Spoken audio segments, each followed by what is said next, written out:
Не деген сұмдық бұл? Өкіметті хотя бы халыққа көмектесе ма десек, наоборот істейді бәрін. Бәрін керісінше істейді. Неге ондайсыздар сіздер?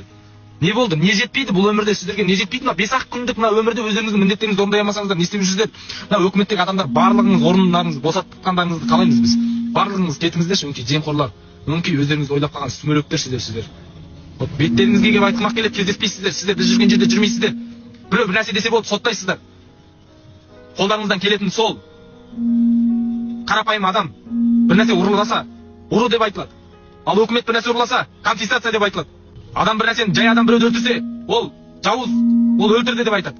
Ал өкімет өлтірсе, задержание терроризма деп, операция деп өтірік отпайсыңдар. Неге ондайсыңдар сендер? Қарапайым адам біреуден ақша албаса, вымогательство деп соттайсыңдар. Ал өкімет біреуден ақша албаса, конфискация дейсіздер. Неге? Неге ондайсыздар сіздер? Неге мына заңды өздеріңізге қарай ыңғайлы жасайсыздар сіздер? Неге халыққа ыңғайлы қылмайсыздар сіздер? Мына штрафтың бәрін көзін құртыңыздар. Мына штрафтың бәрін құртыңыздар. Мына соңы жақсылыққа апармайды.